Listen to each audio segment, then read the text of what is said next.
This is Where We Live. I'm Lucy Nalpathanchel. Fertility rates have fallen nationwide. What are the factors behind this? Is it tied to women having more freedom to choose when to have a family? Does economic insecurity play a part? Later, we'll speak to a Harvard researcher about the relationship between a woman's education level and childbearing. Now, earlier this year, Where We Live spoke with the Pew Research Center about its report, which found 15% of American women in their mid-40s were childless, the lowest point in 20 years. The long-term trend was in part due to delays in childbearing related to increasing educational attainment and women's labor force participation. Today, Where We Live, we wanted to now focus on the stories of Connecticut women who want children but are delaying having them. Just ahead, an OBGYN will join us to talk about how she counsels women who've decided to postpone pregnancy for a number of reasons. Are you one of them? We want to hear from you. First, how does corporate America view pregnant women and mothers? According to a New York Times investigation, pregnancy discrimination has increased among some of America's biggest companies.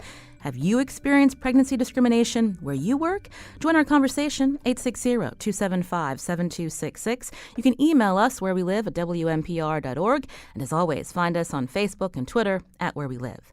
Now, joining us for more on the New York Times investigation is the newspaper's economy reporter, Natalie Kitroeff. She's joining us by phone today. Natalie, welcome to the show. Thanks for having me. I wanted to find out, why did you look into pregnancy discrimination? What were you hearing from readers, or I'm just curious about the beginning of this series that you did? Sure. So my co-writer and I were hearing stories of pregnancy discrimination on our own beats. At the same time, there was this explosion in Me Too coverage, and we saw these examples of pregnancy discrimination as a potential source of an obstacle that was pervasive, as if not more pervasive, as sexual harassment. And that's when we came across Otisha Woolbright, a Walmart worker who had asked for light duty, and her story convinced us that this was something we had to pursue. When you came across Otisha, I'm curious about the lawsuits that you've also reviewed. I mean, how many are we talking about? How widespread is this? So there were a little over 3,100 complaints with the EEOC last year, which is, that's hovering near an all-time high. This is despite, obviously corporate America has rolled out cushy sort of maternity leave policies. There's been an effort to try to be more welcoming to mothers and to try to retain them. But we've seen that the incidence of pregnancy discrimination seems to have gone up. We looked at class action lawsuits that, covered, we're talking tens of thousands of women here. So it's pretty widespread. And we also, after the story published, we heard from just hundreds of readers. It was an outpouring of responses from women who had experienced something along these lines. Now, you mentioned Otisha Woolbright. This was a woman that was employed by Walmart. Your investigation also looked at stories of women working in white-collar jobs. Tell us about how this discrimination manifests itself, depending on the type of job or a workplace that a woman was an employee of. Right. So if you're in a low-wage job that requires physical labor, and this can also be blue-collar jobs, jobs that pay a little bit more, the way that pregnancy discrimination plays out can be blatant. It can be someone asking for an accommodation from heavy lifting. They want lighter duty, or they want to transfer away from chemicals that they're working, or they want more rest breaks, or they want to be able to carry water around the workplace. And an employer will deny that request, and not just deny that request, but then, retaliate against the worker for asking for it, sometimes fire them, cut their hours, cut their pay. So that's a really kind of blatant form of discrimination. In office towers, in white-collar jobs, what you're seeing is often much more subtle, and it can be hard to put your finger on. These are sort of women who, as soon as they start to show, as soon as they announce a pregnancy, or even, when they come back from maternity leave, they're finding themselves sidelined, pushed away from prestigious assignments, not invited to client meetings, or setting up the table at a meeting that they used to lead. These kinds of consequences, again, they pile up. And when you look at the patterns that we observed at some of these workplaces, they seem to add up to discrimination. When we look at pregnancy discrimination in these different companies, Natalie, the people that are the managers, are the supervisors, is it mostly men? Is it also women that are discriminating against pregnant staff? It's both men and women. We were not surprised, but we noted that women managers seemed to be just as likely as men to do this kind of thing. This is Where We Live. On the phone with me, Natalie Kitroeff, economy reporter for the New York Times. She and Jessica Silver Greenberg investigated pregnancy discrimination for the Times. If this is something that you've experienced while on the job, we want to hear from you. 860-275-7266. Natalie, one of the women you profiled again, Otisha Woolbright. Tell us about her story, what she experienced at Walmart. So Otisha worked at the deli and the bakery in a Walmart in Florida. She lifted heavy trays of chicken every day. She started bleeding one day, went to the doctor. The doctor told her, you need to stop doing this heavy lifting. So she brought a note back in and requested a reprieve. Her manager told her that she had seen Demi Moore do a somersault on national TV when she was nearly full term, and so being pregnant wasn't an excuse for Otisha. Meanwhile, we got Demi Moore to comment for the story. It was a stunt double that did this, these acrobatics on the David Letterman show. But no matter, this response meant that Otisha kept lifting. Eventually, she gets hurt. She asks for maternity leave. She gets fired. She asks about maternity leave, unrelated to her getting hurt. She kept working through her pregnancy, kept lifting. She asks about maternity one day. A couple of days later, she's told that Walmart will no longer be needing her services. She's right now among several women who are suing Walmart for alleged pregnancy discrimination. And we have a clip from Otisha. This is from the New York Times, The Daily. Let's take a listen. I was so devastated. I was just like thinking, what am I going to do? Because I was, a single parent. I had 3 kids. I had this baby on the way. Wasn't nobody going to hire a 7-month pregnant woman? Who was going to do that? I did everything that they ever asked me to do. And when they let me go, I was so sad and I was so hurt. Again, that's Otisha Woolbright, one of the women that Natalie interviewed for her investigation, as well as Jessica Silver Greenberg's investigation of pregnancy discrimination in corporate America. What happened to Otisha? This is, again, a woman you can hear in her voice that this was a job she cared about, and when she felt like maybe she wasn't being treated fairly at that moment in time, she had also had other kids that she had, to support. It's not so easy to find a new job. It took her a year to find another job, and even then, it was a job that paid less than her Walmart job. And right now, she's, as far as I know, not working. The hours at a van rental company where she was working were just too difficult to keep, and they weren't giving her the kinds of hours that she needed to be able to take care of, as you heard, her children. So she's struggling right now. She's still struggling, and she became very depressed after this happened to her. So she's struggling both financially and emotionally. What are the federal protections for women who are pregnant and want to keep their jobs, Natalie? And if there are protections, why is this still happening in certain companies? So the law on the books, the Pregnancy Discrimination Act, says that employers have to accommodate pregnant women to the extent that they accommodate workers who are similar in their ability or their inability to work. That sounds like jargon, but what it essentially says is if you're doing this for other people who are like pregnant women, then you have to accommodate pregnant women.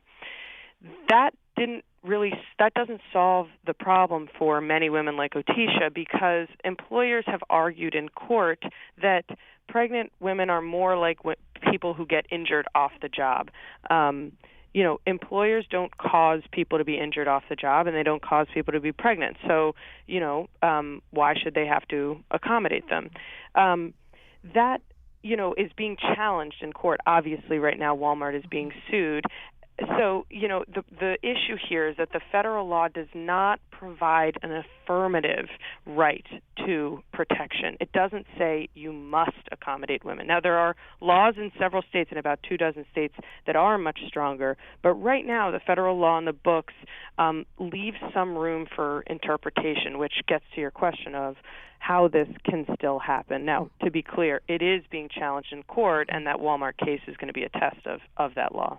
You mentioned it now falls on states if they want to have stronger protections for pregnant women.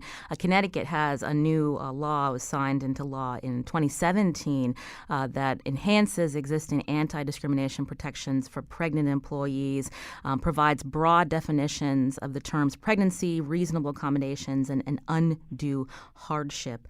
Natalie, you also profiled some women, as you mentioned earlier, who work in white-collar jobs, and this idea of being sidelined, passed over for promotions.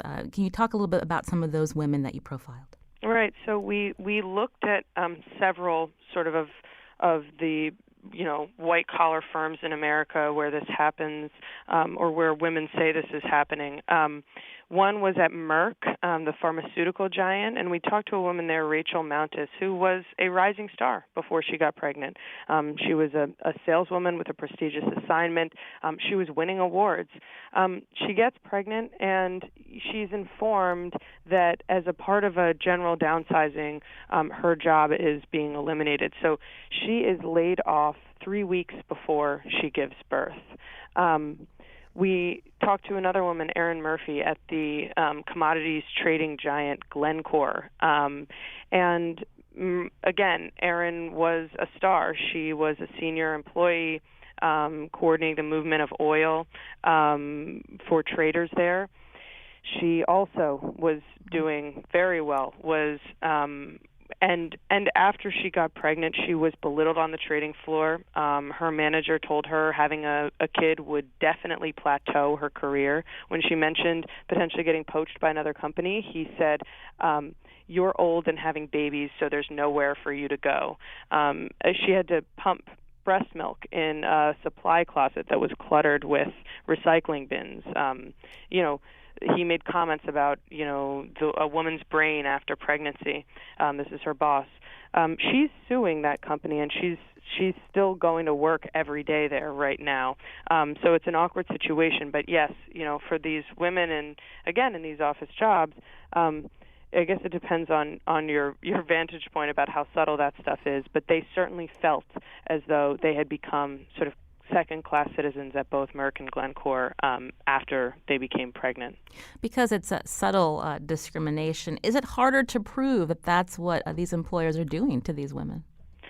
I think it remains to be seen how it plays out in court. The strength of, for example, what the women have on their side in the Merck case is that and Merck is actually not being sued for pregnancy discrimination. It's for disparities in pay and in promotions. There are a lot of women involved in that case. And so patterns are really what we're talking about here. One or two instances can be hard to marshal that as evidence of discrimination. But in Erin's case, she had many, many, many examples that she's citing in her lawsuit. And so, I'm not a lawyer, and I have no position on either of those cases, but I think that what the women are trying to do is to show that this didn't just happen once or twice. When we look, we know that there's a wage gap for women in the workplace, but when we look at women who become pregnant or mothers in certain jobs, what do we know about where their pay, where their salary stacks up against a male colleague? So the research is very clear on this. When a woman has a child, it shaves 4% off of her hourly wages. And every child that a woman has shaves 4% off of her wages. That doesn't happen for a man. When a man has a kid, he gets a pay bump of 6%. So what you're seeing is what sociological researchers have termed the motherhood penalty, and what they also term the fatherhood bonus. Because they're seen as men are seen as being the breadwinner, so they need the salary bump. Right. So so they've looked at why this happens, and mothers being absent from work, taking time off, that explains some of this, but it doesn't explain all of this. And what researchers have found is that there's this pervasive bias against mothers and against pregnant women. So visibly pregnant women are rated in these studies as less reliable, less dependable, more irrational, and less committed to their jobs. And so the researchers say that men have a different perception when they engender a different perception when they become fathers. They're now responsible caretakers of families who, as you said, need extra money to be able to care for them. The irony, of course, is that women are more and more becoming the breadwinners in American families. So this perception is outdated. Many of the women that we talk to were the primary earners in their family. So the perception is all off, and the penalty that results can have, it doesn't just affect a woman, it affects her whole sort of family. We should tell our listeners, since the New York Times investigation was reported, now New York State has launched an investigation into several companies because of your reporting. Lastly, Natalie, we started the conversation about what prompted you and your colleagues to look at this issue, and it came out of the Me Too movement, looking at workplace discrimination. We're seeing that there are behaviors and actions that more people are now realizing are not acceptable in the workplace. When you talk with all of these people and hear their stories, what needs to change for the corporate America to treat mothers and pregnant women with the same respect as their male colleagues? So I think the comparison to the Me Too movement is important here. I think with Me Too, what we saw was behaviors that we all sort of deemed the cost of doing business, or just necessary hardships that we all go through to be able to kind of work through our days. Small things, things that we might not complain about or mention beyond sort of talking to our friends.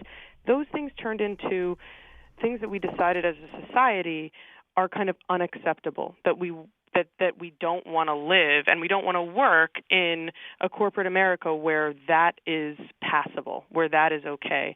I think these lawsuits have the potential to change things for the women who work at these companies, and certainly Walmart is the largest employer in the country, and I think retailers are watching what happens with this case and thinking about their own policies.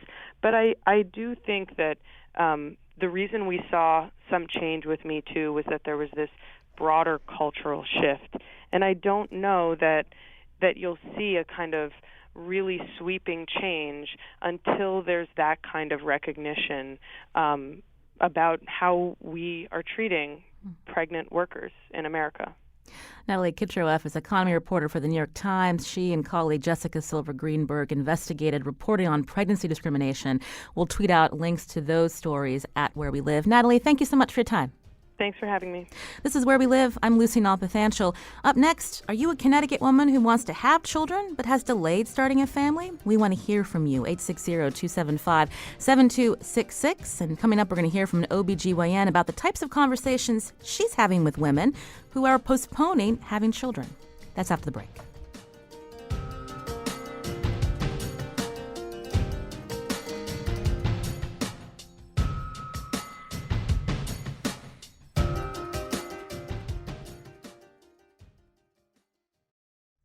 This is Where We Live. I'm Lucy Nalpathanchel. A recent story from the Connecticut Health Investigative Team reported that Connecticut's fertility rate is 53.4 births per 1,000 women between the ages of 15 to 44.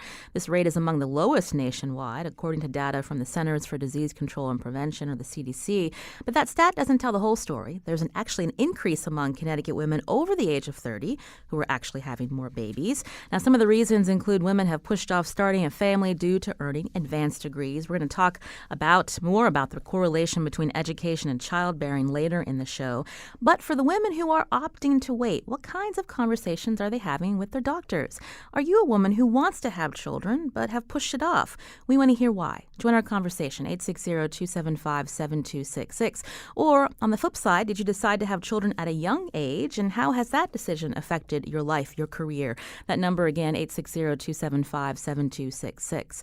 Later, we're going to talk about the risks women face if they try to conceive after a certain age. I know when I became pregnant with my first child, I was amused to find that at 35, I was advanced maternal age. And at one point, that was called geriatric pregnancy. I'm glad it's not called that anymore. But joining our conversation now in studio is Dr. Amanda Callan, Assistant Professor of Obstetrics and Gynecology, specializing in reproductive and endocrinology and infertility at Yale School of Medicine. Dr. Callan, welcome to the show. Thank you for having me. So when we talk about the general fertility rate, what exactly are we talking about there? So the general fertility rate is this way to sort of quantify the number of births in a specific population. And so what we're looking at for fertility rate is actually the number of live births per 1,000 women, specifically aged 15 to 44. That's in contrast to this idea of the birth rate, which is the number of births per 1,000 people in the population, but that includes obviously children and men and people who aren't going to be conceiving. So the fertility rate sort of drills down on the number we care about more. And the general fertility rate annually, looking at the... Yes, the numbers are calculated annually. So when we hear that Connecticut is among the lowest in terms of fertility rate, why is that? So it's a great question, and there's multiple reasons we think that is. I mean, first of all, I think it's helpful to understand that birth rates are declining and fertility rates are declining across the nation. The national average in 2016 was 62 out of every 1,000, and so those numbers are going down nationally. Connecticut is certainly lower than the national average, but it's not unique in New England. Actually, all of the New England states are low, and so we're sort of in this cohort of low birth rate states. The other thing I think is important to note is that the Connecticut's number actually has gone up since 2015. So in 2015 we were 52.5, and in 2016 we were 53.4. So it's stable, although we are low. And I think you can, I'm not an epidemiologist, but you can speculate on multiple reasons for that. Certainly, there's an increasing average age of first-time mothers. So this idea that you were talking about previously of delaying childbearing and waiting longer to have your first child. There's been speculation that perhaps an aging population in Connecticut maybe have something to do with it. This correlation between median income and demographic factors and delaying childbearing. And this idea, as you said, career and economic factors, so education, wanting to sort of get established in a career or finish out a particular segment of education before having children. And then certainly economic factors as well, I think are all things that I'm seeing from a physician standpoint that people are talking about as reasons why they're waiting. One of the good things about when we look at the fertility rate here in Connecticut and nationwide is there are fewer teen pregnancies. Yes. So if you parse out the data and you look at younger versus more advanced reproductive age women, if you look at the 15 to even 24 age category, pregnancy rates have actually gone down. And then if you look at the 35 to 44 age group, pregnancy rates have actually gone up. So we're seeing this really nice decrease in teen pregnancy rates, which is great. And then we're seeing actually an increase in pregnancy rates among women over 35, which again I think reflects this idea of some delay in childbearing and some increasing age at the first birth. If you're one of those women who've decided to push off becoming pregnant until you've reached a certain point in your career, or maybe you're over 35, we want to hear from you, 860-275-7266.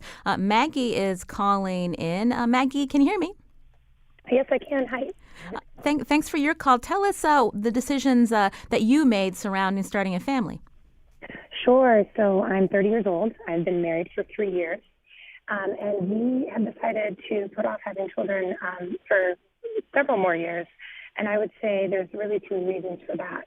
The first is just the rising cost to raise children the way we'd like to, and that includes providing college education for our children. So I'm a little biased because I am a financial advisor, but I do understand that college tuition is rising on average 3% per year. And so if we're looking at in-state, on-campus tuition for UConn, for instance, in 18 years, we're looking at probably around $50,000. So my husband and I are definitely thinking about that as we're starting a family. The second would be, which was already mentioned, is career development. So I'm on track to become partner, and my husband's defending his PhD next month. And if either of us want to be able to take off some time to raise a child, even a few months once the child's born, which obviously a mother at the very least has to do, we want to be in a place in our careers where we're able to do that. And then lastly is just the rising cost of healthcare. So again, I think my profession makes me a little biased because I see this a lot, but an uncomplicated birth, from my understanding in Connecticut, is about $8,000. And if you have a high deductible plan of $10,000 or $15,000, you have to be ready to shell out several $1,000s before the insurance is going to really cover it. So there are pretty much financial reasons. Not to say we're not going to do it. We just want to plan ahead of time. Well, Maggie, thank you for your call. Again, you can join our conversation, 860-275-7266. Dr. Callan, Maggie laid out very specific reasons about why they waited to have children. Is this what you're hearing from some of your patients? Absolutely, and that conversation is similar to conversations I'm having every day. So, part of what I do in my field is treat infertility, but also we manage other issues. And in sort of managing those other issues, these conversations come up about childbearing and what's the right time and what's happening to fertility over time. And women are telling me about these absolute same pressures, economic pressures, wanting to understanding the high cost of childbearing, understanding what happens when you have a child, that cost, especially if both parents are working, that cost of daycare. Yeah, daycare is like another mortgage. It's so expensive. And so certainly people are talking about that, again, trying to finish out a career. I know in my own personal experience, that was a part of my own personal decision, was trying to wait until I finished all of my medical schooling. And so I can certainly empathize with those decisions as well. And it's absolutely a large part of the conversation we're having. Today we're looking at the choices women are making when they're thinking about starting a family, and we want to hear from you. 860-275-7266. Elena is calling from Mystic. Elena, go ahead. Hello. I also delayed having a child because of two factors. One, that we wanted to make sure we were financially established, and also the second reason was that I was getting advanced degrees. And I have to laugh because I had my son at the age of 37, and I was also considered of advanced maternal age. Welcome to the club. Yes, thank you very much. Which struck me as absolutely ironic. And, he's now 9 years old, and I'm 46, and I still have, my degrees, which I'm never going to regret getting, but it's been much more difficult to return to the workforce after having a child. That people are not, companies and places are just not as accommodating to mothers as they could be. Elena, earlier we talked to the New York Times about their investigation in pregnancy discrimination. Is this something that you or other women you know have experienced? To a degree, I would say yes. I will keep the details limited, but I was in a position to take on a much more advanced position. And when I told my supervisor that I was pregnant, I was fairly much I was eliminated from consideration for that position.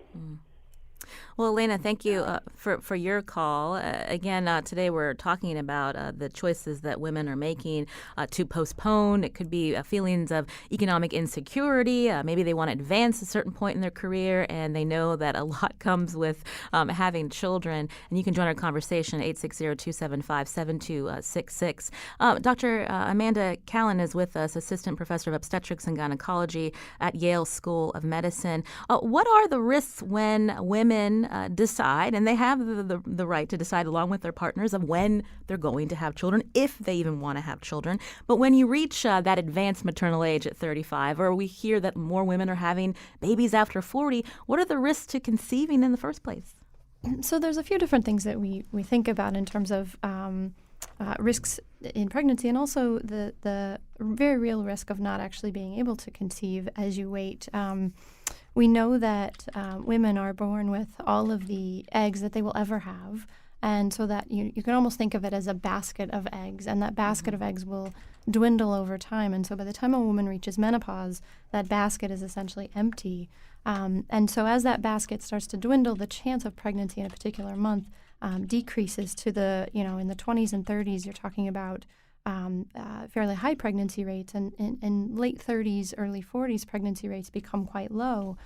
The other thing that happens is that the genetic material in each of those eggs is also aging, and so we see that the increase in birth defects, things like Down syndrome, miscarriage because of eggs or embryos that have genetic abnormalities, increases over time. And so there's a couple of factors that make it more difficult to get pregnant with age. One is that decreasing number of age and decreasing number of eggs, and two is the increased potential for those eggs and embryos to be abnormal.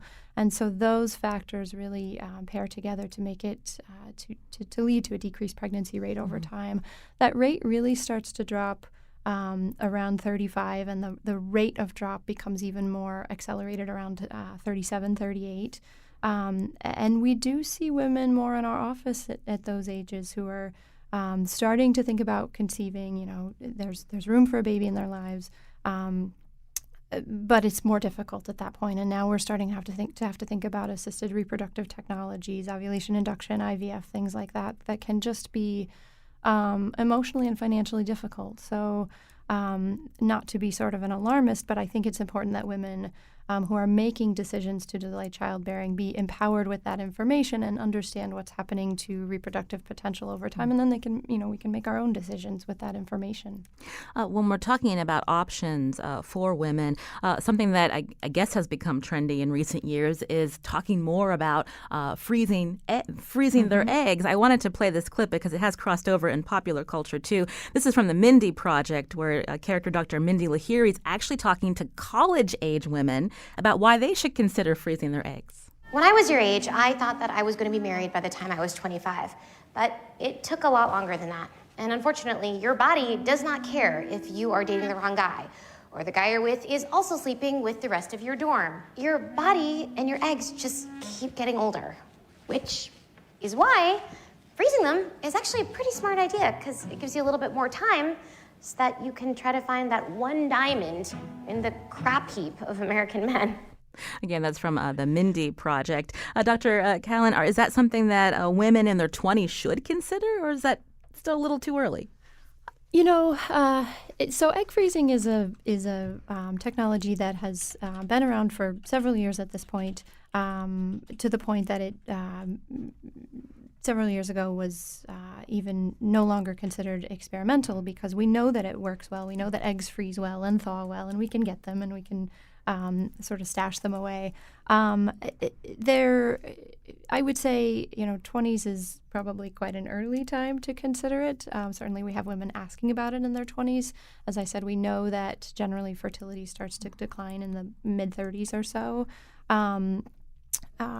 It is something that I think women should be certainly aware of and consider whether it's right for them.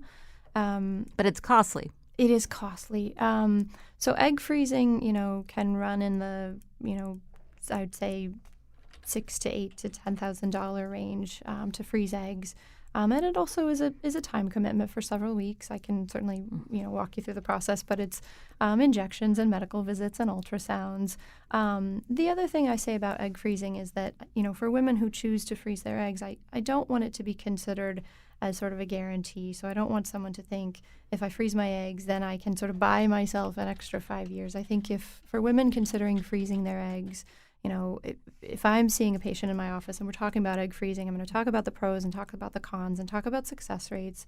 But at the end of the day, I want a woman or a couple to make their fertility decisions sort of regardless of these frozen eggs, understanding that they are not a guarantee, and, to proceed on as though the eggs aren't frozen, basically.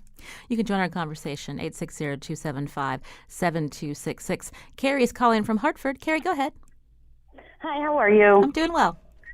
So I was just going to comment. I'm 38 years old. I had my first child when I was 33. And we have foregone having a second child for economic reasons. I have an advanced degree, and I own my own business. And my husband has a job that works strange hours. And so we have found that because we are what most people consider middle class, our only childcare options are expensive childcare options because we don't qualify for any of the free preschool town-run programs. And so we have just decided that because of the expense of childcare and the interest in furthering our careers, it's just not viable to have a second child, despite the fact that we would like to. Well, thank you, Carrie, for your call. And we have heard that from other listeners as well, thinking about, maybe just having one child. Dr. Cowan, you wanted to comment? Yeah, and I think that's an important point that your caller is making. A lot of the popular narrative about delayed childbearing is about, women and these decisions made by women and, career and education. And I've heard the word selfish tossed around. And I think that the important point here is that these are decisions made by women and by couples, by families. These can be career decisions. These can be economic decisions. These can be decisions based on childcare or, based on the a recent layoff or all sorts of considerations that come to mind. And they're not selfish decisions at all. I think they're actually very selfless decisions for women and families to be deciding on the right time, if there is a right time for, a child to be brought into their life. You can join our conversation. Hester's calling from New Haven. Hester, go ahead. Yes, hi, how are you? I'm doing well. What was your experience when you thought about starting a family? My first child was born at 37. My second was born when I was 41. And I was privileged to have access to good education, to advanced education, and I was one of those girls who would never get pregnant to jeopardize any of that. And in hindsight, that was a very big cosmic joke because it turned out I didn't need to worry about any of that. That was not a concern. And my first child was eked out with IUI, and the second one, we went all the way from IVF to ICSI. And I think two things. The first is, it's nice to extend your career, and I'm all for that. I had a great time. I love that. But the later you go when your fertility drops down, the toll emotionally, physically, psychologically on the couple when fertility process is going down with the doctor can probably expand on this. There are many miscarriages. There's hopes. There's hormonal roller coasters. There's everything going on, and not all couples survive it. Mine did, luckily, but it's a huge toll, and it does affect whatever family there is. And the other thing is, I'm wondering if women at particular ages, say 30, 35, had access to a test. I'm not sure if that exists. Maybe it's a HCG hormone or something like that, to say, hey, how fertile are you at this point? Or how fast is your fertility declining? Then they could maybe make a more informed decision. Thank you, Hester, for your call. Dr. Cowan. So, I think your point is a great one about really understanding that the process of fertility, you might, or someone might think that, well, if I wait a certain amount of time, fertility treatments are out there and I can just do IUI, as you referred to, intrauterine insemination or ovulation induction or in vitro fertilization, IVF. That other term, ICSI, that you used as a way to fertilize eggs, intracytoplasmic sperm injection. But sort of this gamut of fertility treatments that are out there can be emotionally difficult and financially difficult to pursue, and they're not always successful, and they can be trying for women, trying for couples. And so I think it goes back to understanding what is happening to fertility over time and understanding that the options are out there, but the options are not always successful. Even IVF, as women get into their early 40s, we quote success rates that are in the single digits for IVF, after 42, 43. So to me, the worst situation is when someone comes into my office and she isn't at all aware that her fertility has declined, and maybe she's 42 or 43 and just thinking about starting a family, and no one's really ever had this conversation with her before. That to me is the most difficult situation, because then we're talking about success rates for fertility treatment that can really be quite low. So if there's one piece of advice that you could give our listeners, is it starting in your 20s, really thinking about maybe being educated on these options, and so that you have the most information as possible moving forward? Yeah, I think being aware, being educated, understanding what happens to fertility over time, knowing that the reproductive challenges can increase, especially in the mid-30s, late 30s, early 40s, certainly. And the time to, consider having a child, if you want to have a child or want to bring a child into your life, is as soon as it's right for you, and not to wait longer than that. And that's such a vague, sort of wishy-washy answer, I know. But the time is different for everybody, and just to be aware that those challenges can increase. Dr. Amanda Callan is assistant professor and practicing OBGYN at the Yale Fertility Center in New Haven, Connecticut. Dr. Callan, thank you so much for your time. We appreciate it. Thank you for having me. This is Where We Live. I'm Lucy Nalpathanchel. Up next, how does a woman's education level impact fertility? We're going to learn more from a Harvard researcher right after the break.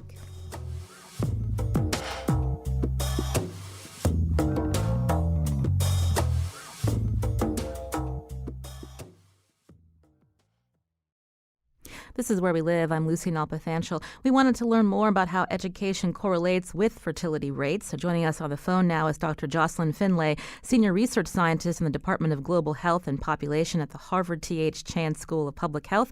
Dr. Finlay, welcome to the show. Thank you, Lucy. It's a pleasure to be here. Our time is short with the number of callers that we brought in this hour, but could you explain the relationship between education and fertility? Yes, it's really great to hear all the callers calling in and seeing that they're juggling education decisions and their fertility, and they're really in their later life in terms of their fertility, so looking into their 30s. And I feel like this really came from research that was done from Claudia Golden, and she was able to explain that the introduction of the pill back in the 60s and 70s was really the first time that women could really reliably complete their college education without fear of getting pregnant. Well, and so this... Oh, yeah. Oh, go ahead. Continue. No, it just meant that women could then build their aspirations for more highly skilled professions, such as doctors, lawyers, and decision makers in society. And it was the first time that they could really think about alternatives in their life course. So thinking about solid careers and as opposed to just having children and being homemakers. Now, when you look across the globe, do you see there a causal relationship? So when girls are able to continue with schooling, that they're not having babies as young or having as many children? Yeah, that's right. A lot of my work, being the partner of global health and population, a lot of my work has been in Africa.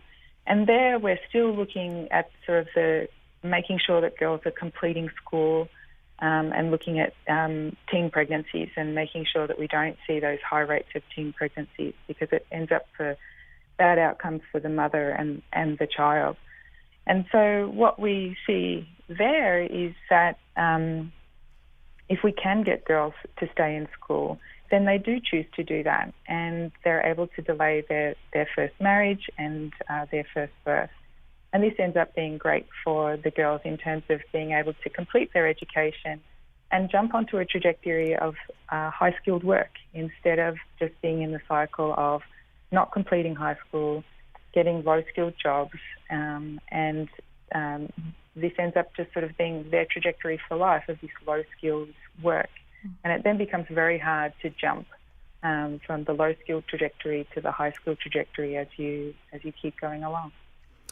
When we look at some of the research that you've done with African countries, so the ability to continue with education limits the fertility rate, but at the same time, they need more than that. They also need support. Can you talk about the Malawi example? Yeah. So Sarah Baird did some really important research in Malawi, looking at how to promote keeping girls in school and how this impacts delaying their first marriage and delaying their first birth. And she found two really important outcomes. One is that it's not just education, as in let's put the girls in school and keep them protected from the perils of society, of the adult roles of society of marriage and childbearing.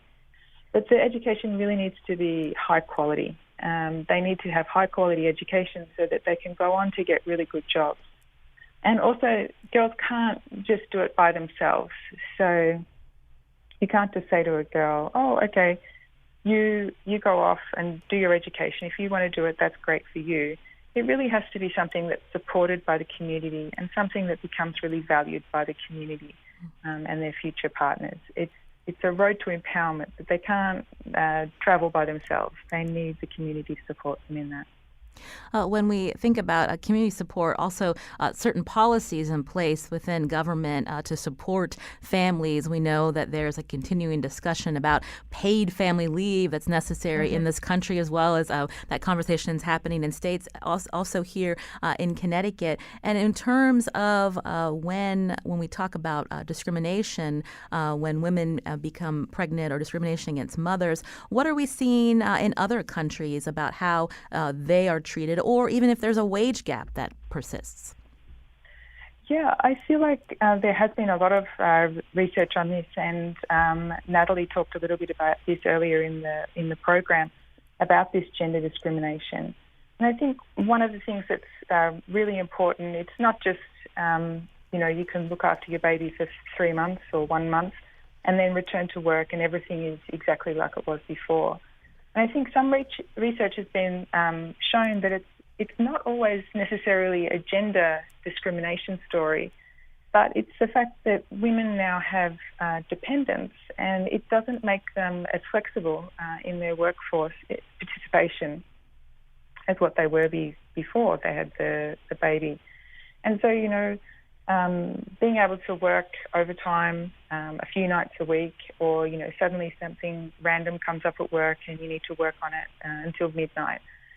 Women with dependents just aren't going to be able to do that with flexibility if they need to go home and relieve the nanny or pick the kids up from daycare. And so I think the research advanced a little bit from just thinking about gender discrimination to seeing, well, what is the nature of the job and how can women juggle that in their lives and have dependents and be able to keep their job. Are we seeing a change in this idea of default parent, if you could describe what that is?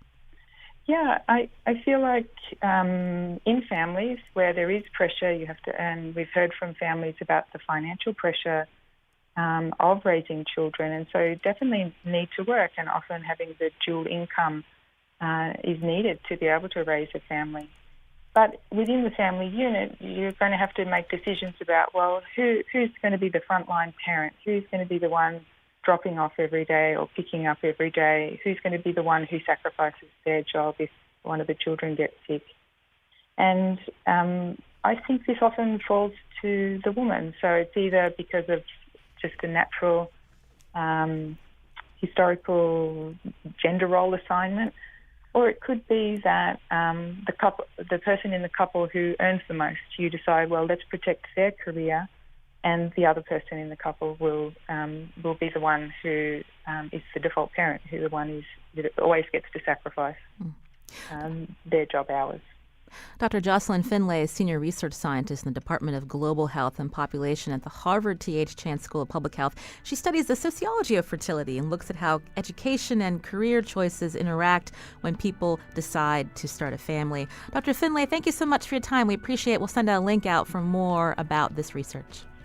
Great. Thank you, Lucy. And you can find that at Where We Live. I'm Lucy Nalpathanchel. Today's show produced by Carmen Baskoff. Special thanks to Jason, our intern, and Jason Perez, I should say, and our technical producer, Kyone Wolf. On Thursday, we have one of the first gubernatorial candidates to come on the show this cycle before the August 14th primary, and that's Democratic endorsed candidate Ned Lamont. We're going to be on Facebook Live. He'll be here in studio, and we want to hear your questions for him. That's Thursday. Thanks for listening.